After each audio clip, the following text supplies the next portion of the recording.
Hello students, good morning. कैसे हैं आप सब? उम्मीद करता हूं कि आप लोग अच्छे ही होंगे।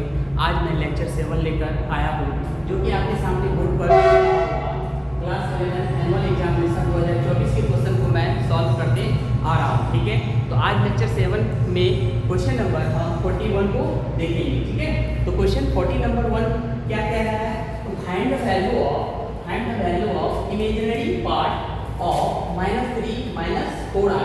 तो इसमें कह रहा है क्या कि इमेजिनरी पार्ट को आपको निकालने के लिए बोला जा रहा है। इससे पहले वाली क्लास में जो लेक्चर 6 हुआ था उसमें जो है आपको मैंने ये बताया था कि रियल पार्ट को कैसे निकालना है। ठीक है, तो रियल पार्ट को मैंने पिछली क्लास में आपको बता दिया गया था।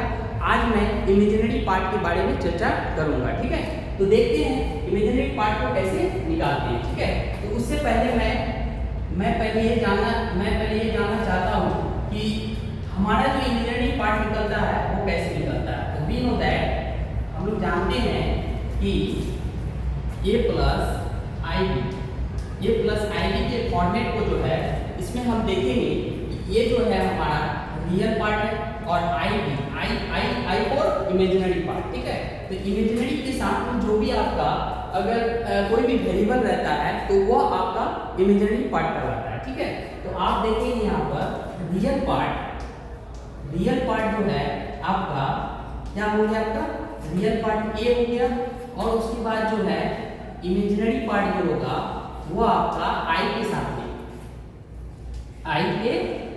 इमेजिनरी पार्ट बराबर क्या हो जाएगा, आपका बी हो जाएगा। ठीक है, क्या हो जाएगा, बी हो जाएगा। तो इसमें जो है क्वेश्चन आपका कह रहा था -3 - 4i। ठीक है, तो इसमें जो है आपका इमेजिनरी पार्ट क्या हो जाएगा, आई एम जेड। इमेजिनरी को हम शॉर्ट फॉर्म में क्या लिखते हैं, I M z imaginary part. तो imaginary part is equal to b is equal to -4। ये आपका आंसर हो गया। ठीक है, तो ये आप देख पा रहे हैं कि -3 अगर बोला जाएगा तो वो रियल पार्ट हो गया, और -4 आपका आई के साथ है तो वो आपका हो गया इमेजिनरी पार्ट। ठीक है, यहाँ तक उम्मीद करता हूँ कि आप लोग समझ गए होंगे।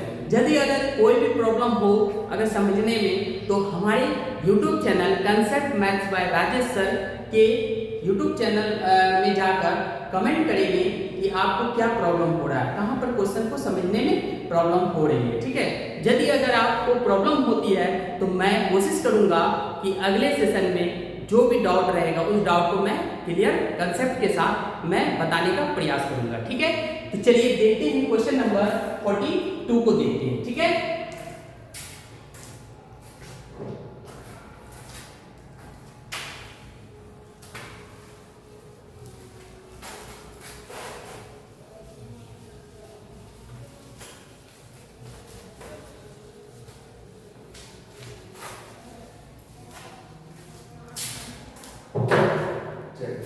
हाँ, find the value of I square. क्या हो जाएगा, आई स्क्वायर। यानी ये आपका क्वेश्चन कह रहा है find the value of I square का मान क्या होगा। ठीक है, तो हम जानते हैं वी नो दैट, ये क्वेश्चन नंबर आपका 42 है। ये क्या है, क्वेश्चन नंबर 42 है। We know that I square का जो मान होता है वह -1 होता है। ठीक है, ये हमेशा याद रखेंगे, ये कॉम्प्लेक्स नंबर चैप्टर से ये क्वेश्चन पूछा गया है। ठीक है, तो अब आई स्क्वायर का मान हमेशा क्या होता है, वह -1 होता है। ठीक है, यदि अगर इसमें अगर कभी कभी क्वेश्चन पूछता है कि आई का वैल्यू क्या होता है, आई का मान क्या होता है, तो आप इसको इस प्रकार से भी याद रख सकते हैं, -1 होता है। क्या, √-1, क्योंकि आई स्क्वायर का मान -1 होता है।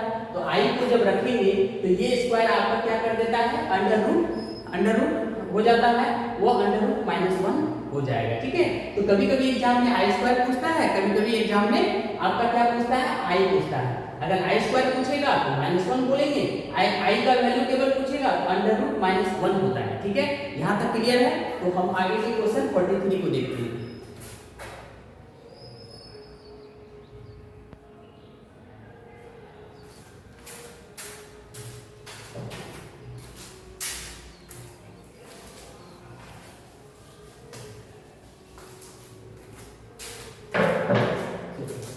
स्कूल है find the value of minus √3i का होल स्क्वायर। ठीक है, इसको आप कैसे निकालेंगे?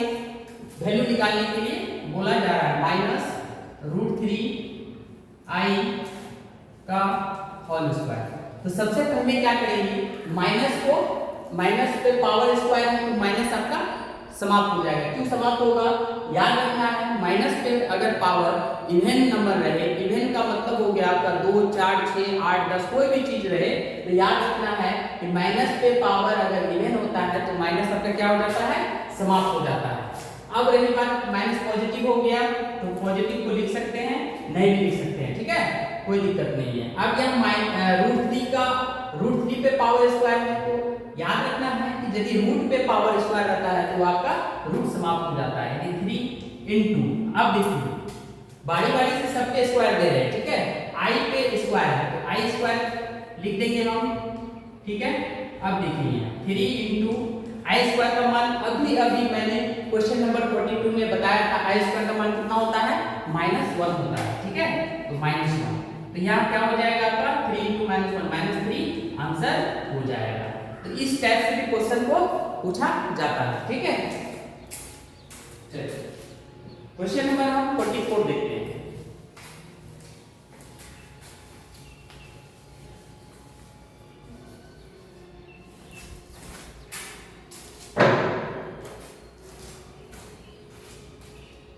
क्वेश्चन नंबर 44 है आपका -5i इंटू 1/8i। ठीक है, इसका वैल्यू को निकालना है। इसको कैसे निकालेंगे देखते हैं। -5i उसके बाद क्या है इंटू 1/8i। ठीक है, चलिए देखते हैं कैसे बनता है। तो देखिए यहाँ पर माइनस इसमें है, माइनस इसमें नहीं है तो माइनस आप लिख देंगे। ठीक है, अब देखिए 5 है i इंटू 1/8 तो कितना हो जाएगा? 5/8 हो जाएगा।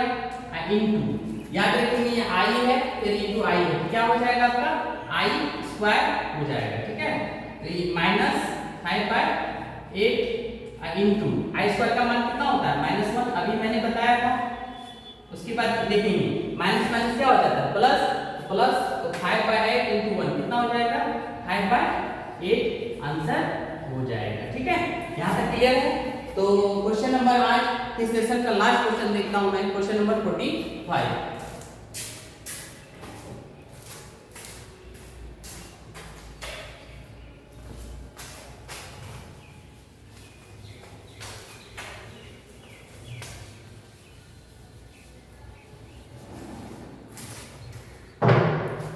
Question number 45। चलिए 45 में कह रहा है find the value of 3 + 4i। Sorry modulus है, क्या है आपका? ये मॉडुलस है। ठीक है, तो आप देख रहे हैं कि आपके सामने जो क्वेश्चन है find the value of modulus, ये क्या है? मॉडुलस 3 + 4i फिर मॉडुलस 1 है। ठीक है, तो इससे पहले हम इस क्वेश्चन को सॉल्व करने से पहले एक फार्मूला को जानने का प्रयास करेंगे। ठीक है, तो ये फार्मूला होता है आपका a + ib। क्या होता है इसका? आपका जो है मॉडुलस जो है क्या हो जाएगा आपका? √a² + b²। ठीक है, तो आप इस पे बैठाएंगे इस क्वेश्चन को। तो 3 + 4 क्या है? 4i मॉडुलस देंगे। उसके बाद क्या हो जाएगा? जैसा जैसा मॉडुलस के फॉर्मूला को, ये सूत्र है, ये क्या है आपका? फॉर्मूला है। ठीक है, ये आपका फॉर्मूला है। तो इस फॉर्मूला के अकॉर्डिंग जो हम इसको पुट करते हैं, रूट है तो रूट दिए, a², a की जगह क्या हो जाएगा? 3, अब b की जगह क्या हो जाएगा? 4। ठीक है, तो a² यानी 3 का स्क्वायर अब प्लस 4 का स्क्वायर, तो कितना हो जाएगा आपका? 9 अब प्लस 16 तो कितना हो जाएगा? 20√25। तो इसका वैल्यू कितना हो जाएगा? 25 का रूट 5 हो जाता है। तो फाइनली इसका आंसर आपका क्या आया?